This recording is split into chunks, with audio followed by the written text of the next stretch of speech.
name's Billy, and I'm a student at Alpine Valley. I'll be your host for this episode. Today we'll be talking with Tay and Marc.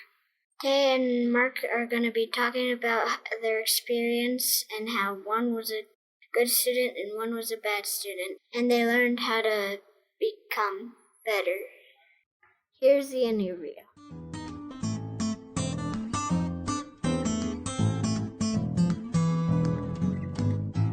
My name's Tay Arrow. I'm 42 years old. I started doing self-directed education in high school and graduated from Sudbury Valley School. I'm currently a working artist. My name is Marc Gallivan, and I'm a graduate of Alpine Valley School in Denver, Colorado. Graduated back in 2003. I spent the next 10 years after I graduated working as a project manager for a large corporation, and then came back to work as a staff member at Alpine Valley School in 2014. I was sort of like immediately confusing to my school, and I'm not really sure why. I think just because I was like a pain. I think on the first day of school, they started teaching us some math, and they were trying to explain the difference between odd and even numbers. And they said odd numbers can't be divided in half. And I was like, this is really wrong. Like, half of 3 is 1.5. And I made kind of like a big stink about it. I basically decided pretty much right away that everything that was being taught to me was being taught in a really silly way. And I remember in 3rd grade, I used to get in trouble for reading all the time because I was reading like during, the math lesson. So I was like reading these books that I shoved them under the edge of my desk, and I kept getting caught doing this. And they were like, well, this is not what you're supposed to do. And I was sort of like, I'm reading. Isn't this what you guys want me to do? So I was always doing stuff at like the wrong time and being just generally belligerent. They decided I didn't do enough of the work in the right way, so I stopped doing that. And this was kind of like an endless series of this kind of thing for my whole elementary school career. I started getting in more big time trouble in junior high for making provocative cartoons and distributing them, and doing graffiti on the school and stuff like that, because I was just so kind of like not into the whole thing. I was like, this is so like a huge waste of my time. So I went to the first 3 classes of public high school, and then I just didn't go to any more classes, maybe like once or twice. And, I was leaving my house, I was walking to school, sometimes getting picked up by a friend. I may or may not have checked into my homeroom sometimes, but I basically just like would walk off campus and wander around in the woods and hang out and write in my journal and stuff like that. People would tell me all the time. So I was one of those kids that had, 500 report cards that said I wasn't applying myself. And, my teachers were always like, you're very smart, so why don't you do this stuff? The message there was that I was lazy. Related to this, in high school, I was diagnosed with ADHD, which I think was an accurate diagnosis. A lot of neurodivergent people are very good at learning, but really can only learn the things that are like a point of interest for them. But you can learn everything through those things. That was kind of the invisible part that like I couldn't really be like the compliant person that I needed to be in order to be successful in school. My story with mainstream education is I loved school. I was the kind of kid that got up to go to kindergarten, 1st grade, and just couldn't wait to get out the door. I loved learning. I loved finding out new information. I was very curious and precocious, and I think it goes without saying, too, that teachers loved me. I loved what they did, and I wanted to know what they knew, and I enjoyed performing performing well. Like I wanted to get good grades. I wanted to be a good student. And that became a real sense of my identity, was a good student. For a while, everything was fine. But it felt like when I got to 5th grade, something really shifted. And maybe it was the school, maybe it was me, maybe it was both. But what changed for me was the joy of learning no longer seemed to be sufficient.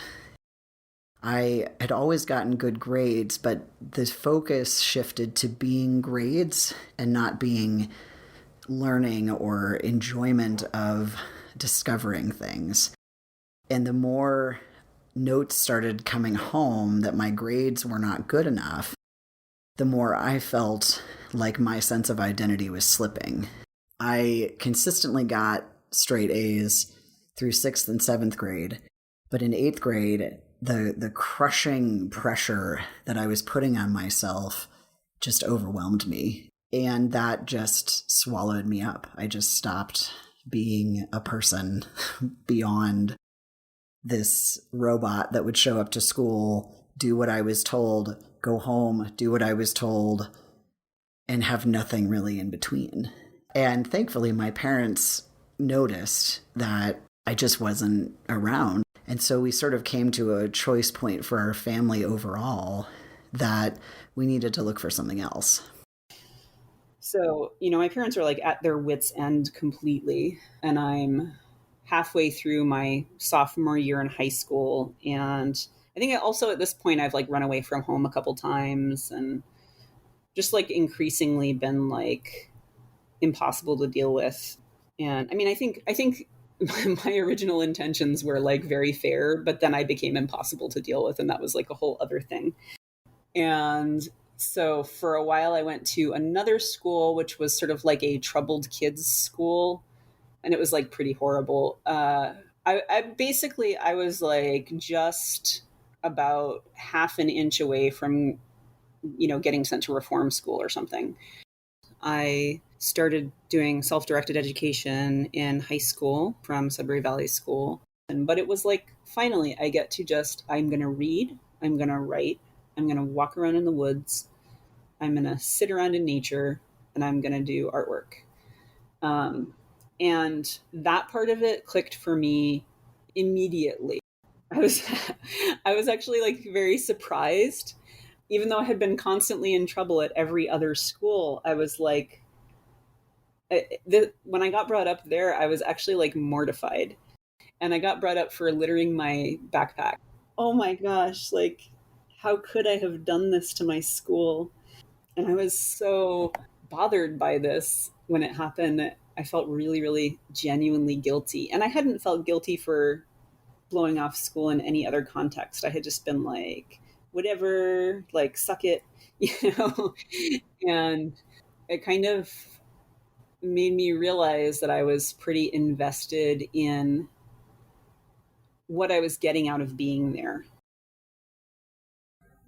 So things changed for me after coming to Alpine Valley School in what would have been my freshman year of high school. I didn't really believe that it was real. Like, after hearing about the Sudbury model and that I would be in charge of my own life to such an extraordinary extent after having been so controlled and really getting used to that. The day that I arrived, there were students trying to organize the donation of some cooking equipment to the school's kitchen. And they were just like sitting with the phone and the phone book, which tells you how old I am, calling local restaurant supply companies and seeing if they would make a donation. And there were no adults in sight. There were kids just doing this because they wanted to. And I absolutely loved it, but I also kind of freaked out because I had no real sense of myself as just an okay person or as someone who I couldn't even conceive that I might just be enough as I was. I needed someone to validate me. I needed an adult to validate me. And so I spent a lot of time like kind of trying to get the adults to give me a grade for the first few weeks that I was enrolled, until, one of the staff members kindly took me aside and said, that's not what we do here. You have to decide what you want to do and decide if you're doing a good enough job. And that was just like my head exploded. And I thrived. I truly, truly thrived after that. We have sort of a cultural image that children are born in this way that's very blank, and we are supposed to do things to them to make them function or whatever. And maybe there's kind of a tendency to like blame yourself when that doesn't seem to be working out, or maybe there's some cognitive dissonance around the idea that like I'm supposed to get this child to function and they're not functioning, but they're supposed to be this blank slate that things can be written on. Nothing was already there.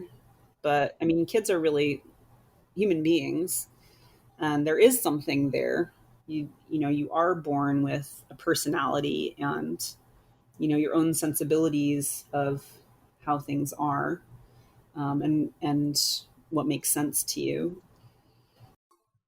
I think it's tough because when someone is performing the way that we expect them to, whether they're getting good grades or they're doing honors classes or AP classes or they're building their college resume or any of these things that we use to assign value to what kids are doing with their time, we're missing like who they are as a person. That performance and personality are not the same thing.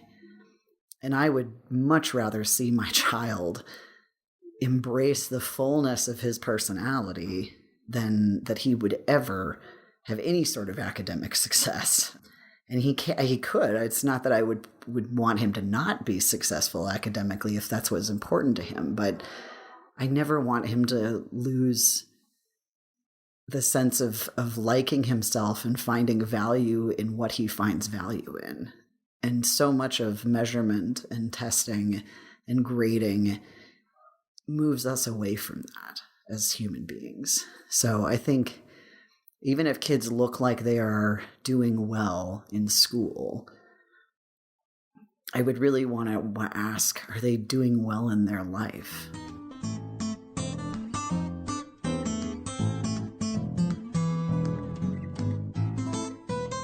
Thank you for listening to the podcast.